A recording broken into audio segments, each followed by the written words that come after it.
You're here. All right, Ross. You're free to I go. respect that. Okay. All right. He just folded. And he told on his wife.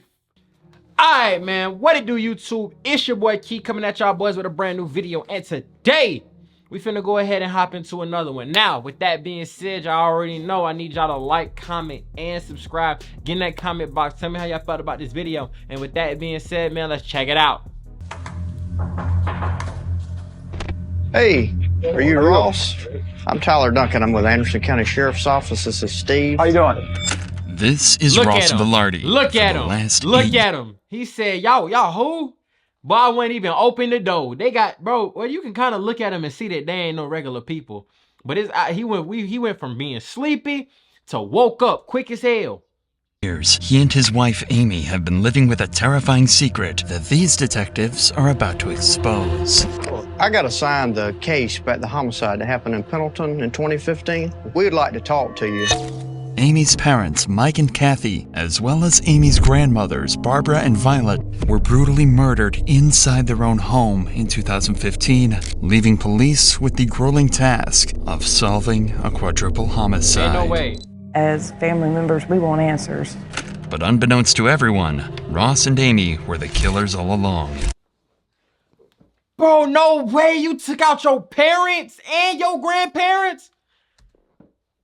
She heartless. We're not here because we think you did it or you might have did it. We know you did it. It's piling up, Ross. You don't want to roll the dice on this, I'm telling you. This fake. This gotta be fake.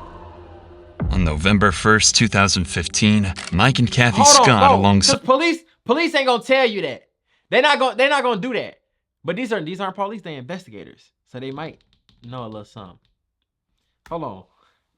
Their mothers, Barbara and Violet, were found brutally murdered in their trailer home. Everyone was found with similar injuries, a slashed throat and a gunshot wound to the head made after they died. They were also found with knife wounds on their hands, indicating that each victim had tried to fight back before being killed. There were even bloody handprints on the doors and walls, showing that someone had even tried to escape after they'd been stabbed. Damn. The terrifying scene inside the trailer home would go completely unnoticed for the entire day, until, according to Amy, she went to check up on her parents and found them lying dead inside their home. And at around 12:30 that day, Amy decided to call 911. 911 was location of emergency. Oh my God! I need somebody out here. What's going on? Oh God! There's 4 people. In my mama's house, and Who are these people that are in the house? it's my mom and my grandma and my granny and my stepdad. When Anderson County Police arrived on the scene, they said it was one of the bloodiest scenes they'd ever been to. Wait, but what the fuck, bro? Whoa. And I know, I'm gonna try to stop cussing. But yo, okay. Because my thing is,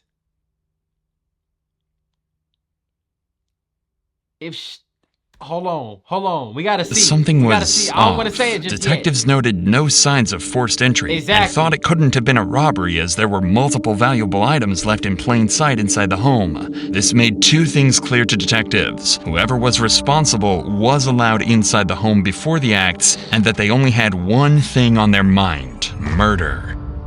It seemed like this case had to have been committed by someone close to Mike and Kathy, but with insufficient evidence, the case slowly went cold, allowing Amy and Ross to get back on the streets and live their normal lives again for years to come. Was they locked up?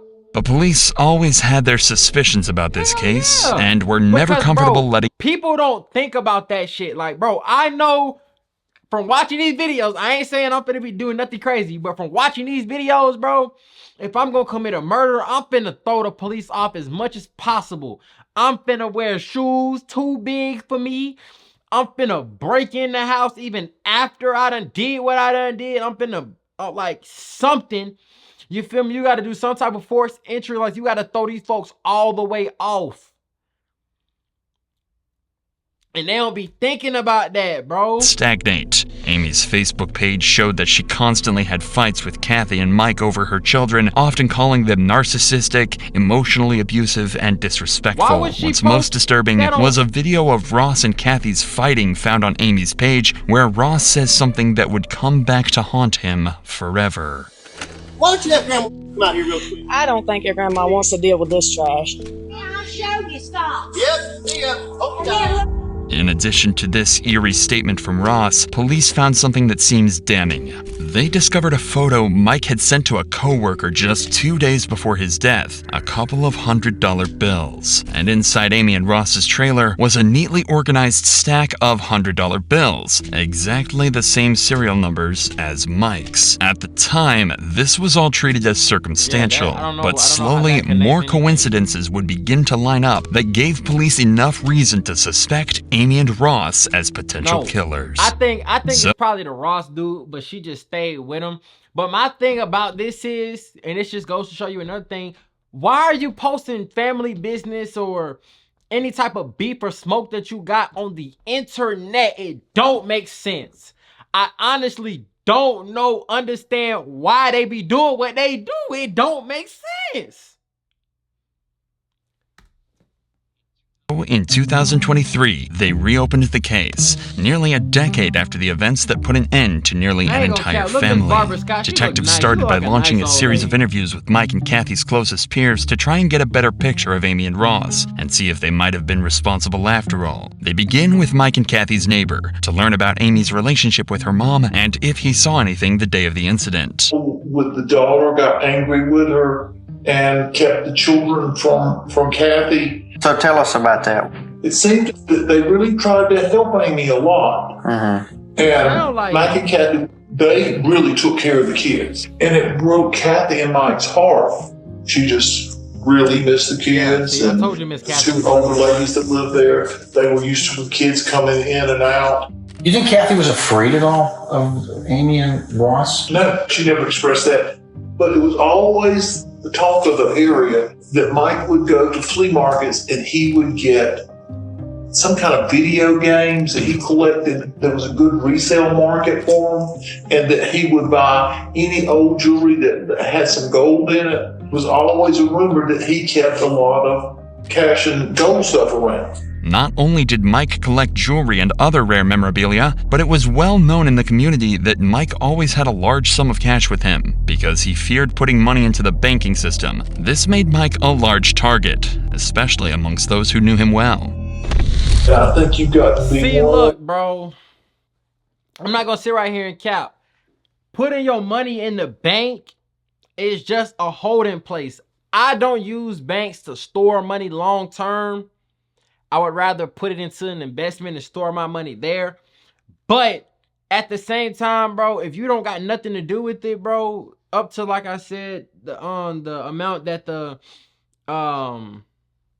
government insures, I wouldn't put more than that in the account. But sit puppy and go in there and kill two helpless old women. Private the thoughts that somebody came in and killed those people, I still have nightmares about that.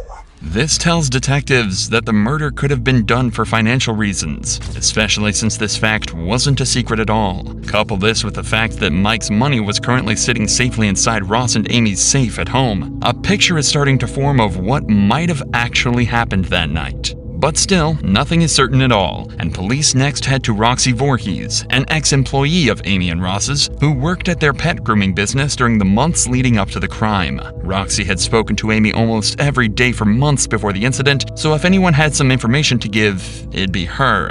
And they were exactly right. What they found... I don't care about no financial gain, none of this, that, and the third. How can you sit right here and take out your parents, bro? And your grandparents. So sinister, it blew the case wide open. Ross had made a joke and said, do you want me to It was a joke at the time. Right. Then later I was like, holy, I'm glad I didn't say yeah. It's Amy, right? What was your job there? A bather. And I was learning in the process of grooming. When you worked for the shop, you said they were just getting started, so they weren't very successful yet. They appeared that they were fine. Okay. But then I would hear arguments of them, and a lot of it was money related. When I started working for her, I seen Kathy and Mike at the grooming shop. I was in the back grooming, so I didn't hear everything that was going on, but it was something to do with money. Okay. Throughout working there, she'd always tell me about how she was treated growing up and all of that. What kind of stuff would she say about how she was treated? She told me that she was always a daddy's girl, and she said her dad he was working on a car and it crushed him, and he was placed in the hospital. Mm-hmm. And her mom decided to pull the plug. She always hated her mom for that. Detectives learned that their grooming business wasn't as successful as they claimed it was. Based on bank records collected by police, Amy and Ross's proven income in 2013 was $25,622. However, in 2014, Ross spent $14,200 on a Ram truck, $5,700 on a Mustang, $10,000 on a Harley FXE, and another $5,000 on a Harley XL. Close to $35,000 on luxury purchases. But an income of just $25,000. But I thought they just said that they didn't take nothing from the house. So did they not take nothing from the house at the time? Or was this like some insurance money? Financial decisions, the couple needed money, and they needed it badly. In 2014, their business fell short, making just over $3,000 for the entire year. Things were bad, and they were on the brink of bankruptcy. So when the cops found $67,000 in cash hidden in their home, they knew something seriously strange was going on. Ross claims that he'd been saving the money for years, but detectives don't buy it at all. They're certain that, at a minimum, Ross and Amy had to have stolen from the house on the day of the murders. But to some extent, this was all known about 8 years ago, and it's still all circumstantial. For all the cops knew, Amy could have noticed the dead bodies in the trailer and grabbed the cash out of desperation before calling the police. So there had to be something that set this investigation apart from the one back in 2015. However, this case would take a complete 180. Why are y'all still living in around the same places? Y'all got the money in the house because y'all don't want to put it in the bank. I can see that. Mainly because you don't want it to be traceable, or like, why would you just randomly put this large amount of money in the bank? Okay. But it doesn't make sense. It just doesn't make sense. Y'all are not making any type of money, yet you got all these luxurious purchases. Either it has to do with life insurance or y'all stole money. A or B. After detectives would find their most blatant, crucial piece of evidence yet. His shoes. When going through all the CCTV cameras throughout the town on the day of the murders, police found footage of Ross walking out of a gas station that night. Nothing is suspect at first, until you look a little closer. The shoes he's wearing are Asics Gel Speedstar 5s, a model whose sole design just so happens to perfectly match the bloody footprints that were found inside the trailer. This claim was even confirmed by the shoe company themselves, and the pattern is unique to this specific model, making it clear to detectives that Ross Velarde is a cold-blooded killer. All the evidence had come. Because, bro, I'm sitting right here thinking, bro, I'm getting confused, right? So Ross is the name of her husband, who allegedly killed the couple, basically her parents and her grandparents. But when they see this, then that means that it's not the grandpa, I mean, not the grandpa. Together, the abundance of cash in Ross and Amy's home, Mike's $100 bills in Ross's safe, identical shoes to the killer, and an ugly past with Mike and Kathy. Police now believe they have everything they need to charge Ross and Amy with the murders. So, on December 11th, 2023, they decide to confront Ross and Amy at their new home to finally uncover the truth about that night once and for all. Hey, are you Ross? I'm Tyler Duncan. Well, I'm you with know Anderson that's County. Ross. You've been doing your research. Wait, what you mean, are you Ross? You know who this is. Sheriff's Office, this is Steve. How you doing? How's it going? I got assigned the case about the homicide that happened in Pendleton in 2015. Okay. Is Amy here? She is. So since she's the one that called 911, I think you were there also. We would like to talk to you. If you want to come on out, we'll talk to you and then we can talk to her. Can you describe, I guess, your relationship with Mike and Kathy? I had a good relationship with Kathy. My relationship with Mike was really great, actually. It kind of turned sideways a little bit July 4th. So I think y'all had got married that year, is that right? Correct. In 2015? Yes, October 24th. I'm not gonna lie. Not only does he look like the dude from the B movie, he looked like a villain, bro. His eyes kind of like black around him, sunk in a little bit. He looked like the vampire from Hotel Transylvania. Like, he did it, bro. That would have been, what, about a week or so before? The last time that I saw Mike and Kathy was before Amy and I left to come down that Halloween. We had just gotten back from my mom and dad's. She went to knock on the back door, but the back door kind of just like was already cracked open or something like that. And that's when she apparently found the scene that she found. She went bolting back out of the house.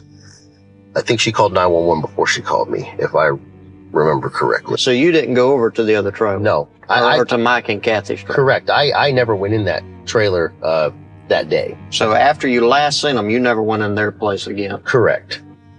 Yeah. The detectives are baiting Ross into a trap, as they know based on the footprints that Ross did without a doubt step into the house on the night of the murders. Later on, they'll be able to... At first, I'm like, man, he sound like he holding up. But what he should have said was, she came back out bolting, got me. I went in with her, and that's when we seen the story. Because the thing about it is, your footprints are in the house. So you had to go in there. Confront Ross about these blatant lies in hopes they can shock him into a complete confession. There was a couple things that kind of were red flags, but I don't know if they have anything to do with this or not. Mike bought and sold a lot of items, and some of the people that he was buying from were pretty shady sometimes. So that's another kind of red flag that I had as I was trying to just replay like events leading up to the homicide. But why wouldn't they take something though? Should I have seen something? We're just starting out with this. If you were us, what would you do? What do you think happened there, Ross? He's the first gentleman that's asked me that. TV shows that I watch always say, follow the money. And you find out where the real motives are. Ross is unknowingly digging himself into an even deeper hole. Stop answering questions. Oh my God, bro. Because the thing about it is, as of right now, you're already caught. And another thing that I noticed from a couple days ago, the Young QC story, you sat right here and did all these interviews, this press run, all this shit. And if you look, it's like emptiness though. There's like no real emotion. Did you really care about them people? You could say it, bro. Like I didn't have a real good relationship with them at the end. We weren't seeing eye to eye because of such and such. But this nigga is playing this shit all the way wrong.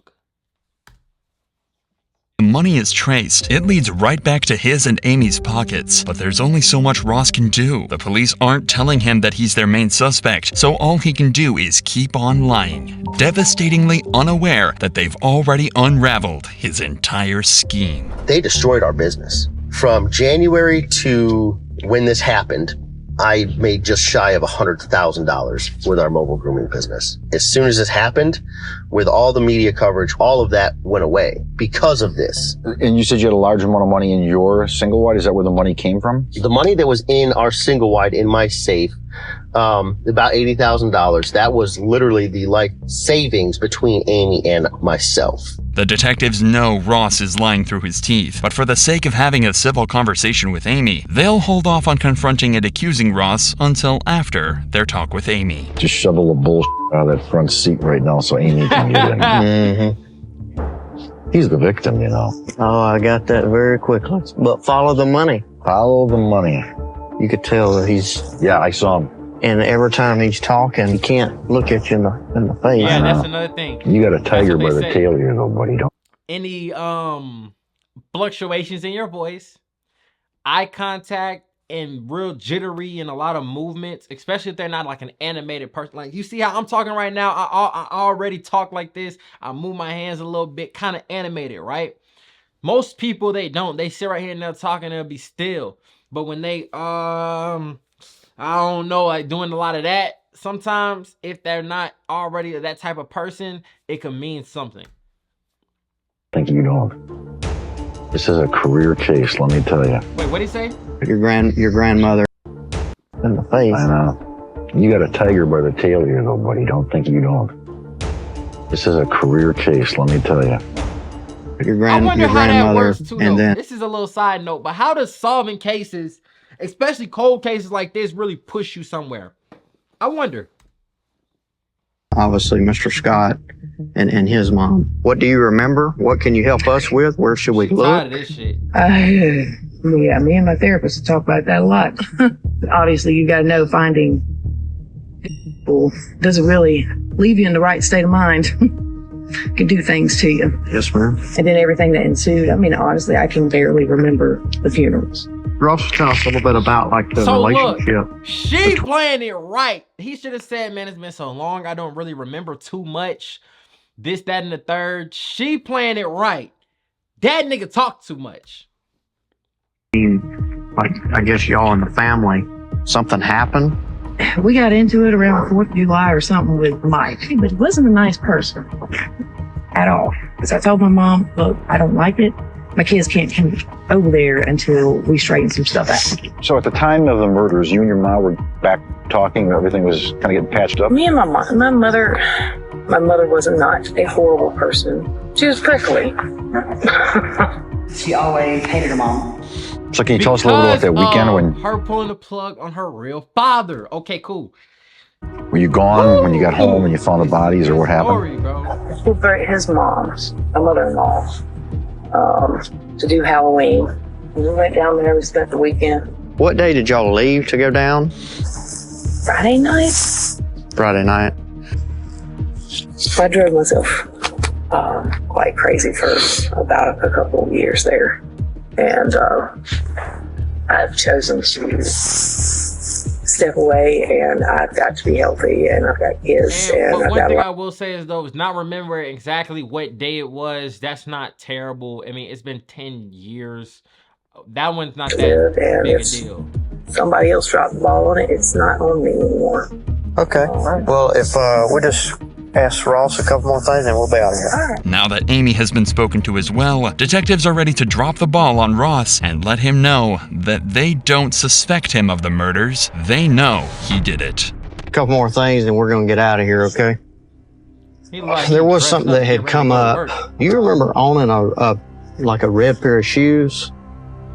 Red pair of shoes? ASIC Speed Star shoes. Don't recall. These ASIC Speed Star shoes. Okay, I remember those shoes. What happened to the shoes? That's a good question, because I have no idea. This is from crime scene photos, and these are confirmed to be ASIC Speed Star shoes. Okay. Inside, and they have blood droplets on them. And interestingly enough, you're at the Quick Trip wearing those shoes. Bro, I'm not gonna the lie. night of the murders. That is a terrible photo, and if I was on the jury, that shit would not stand. They have a lot of substantial evidence, but this right here is fucking terrible, bro. Those look black, bro. They don't even look red. So if you never went in the house, I'm just interested to know how they ended up in the house.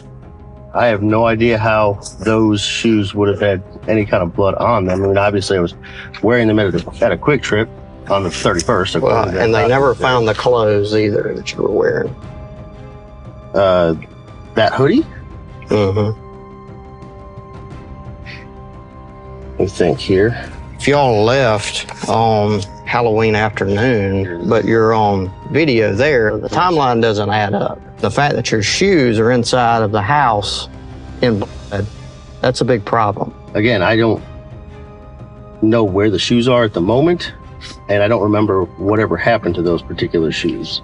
If something were to have happened that I had done, it would be stupid for me to wear them into the house and then wear them after that, right? Well, that's what I'm saying. They were never found. So it's almost like you got rid of them. I highly doubt I got rid of them then, but I mean, here's a shit. See, look. At first, I was thinking, okay, the little Friday detail, that doesn't really matter. It does. Because you said that y'all left on Friday. I mean, y'all left on Sunday. But in reality, if it was on Friday and you're there at the Quick Trip, it's impossible for you to have left.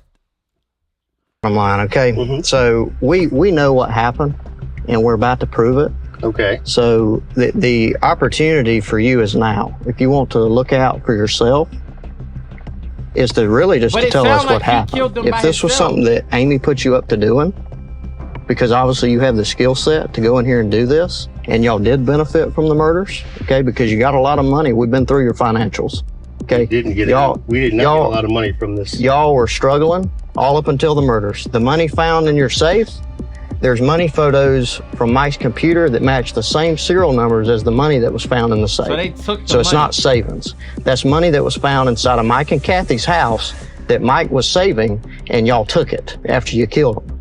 Okay? Absolutely. And I'm telling you right now, we're gonna prove it. If you think she's not gonna crack on you when we do, then you're mistaken. We're not here because we think you did it or you might have did it. We know you did it. Okay, we're just here as a courtesy. I'm just telling you, Ross, financially at the time, things were really bad. We got text messages between you and Amy saying you don't have the money. My thing is, bro, you sat right here in front of these folks.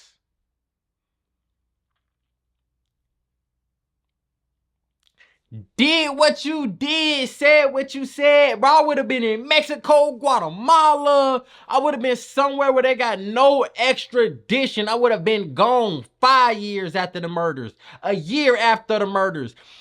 Why do people sit right here and just think they could blend in with the community? That I don't know. But one thing I do know is you did it to yourself. Few weeks before. And you said it the best. Follow the money. We did that. We led right into your single wide. It's piling up, Ross. You don't want to roll the dice on this, I'm telling you. I don't even know it's not going to come up pretty. If, for instance, Amy and I decided to, or if I decided to take a deal, right, mine is going to be better than Amy's because I came to the trough first, right? Right. So prison time, no matter what. Amy, prison time, no matter what. My 3 kids in here, they grew up without a father and a mother. Granted, my mother would be more than willing to take them. I understand that. We're not the ones who put you on this predicament. Now you're going to have to deal with the consequences. 10, 20 years in prison. That's best case minimum scenario, I would imagine, right? It's better than the rest of your life or death, isn't it? I mean, it might as well be one of those two. By the time I get out, my kids aren't going to know who the f I am. I mean, the other option is I probably need to talk to a lawyer at this juncture here. All right, Ross. You're free to I go. respect that. Okay. All right? He just 4 folded. days. And he told on his wife. He just folded. Oh my God, bro. If you're going to do a crime, do it by yourself. If you are going to do a crime, do it by yourself. These interviews, Amy and Ross were arrested in Pendleton, South Carolina, and were charged with the 4 brutal murders of Kathy Scott, Mike Scott, Barbara Scott, and Violet Taylor. The 2 are being held in prison without bond while they're tried in court. The couple's next court appearance is set for later this year, where they'll meet their true fate in the hands of a judge. Wow, y'all, I ain't gonna count, bro. He waited until he basically admitted to doing it to say, oh, I think I need a lawyer at this junction. 20 years. No, nigga, this is life in jail, bro. Y'all tripping, bro. But this what y'all get, man. Make sure y'all like, comment, and subscribe. Get in that comment box. Tell me how y'all felt about this video. It's your boy Key checking in, checking out, man. We gone. Sheesh.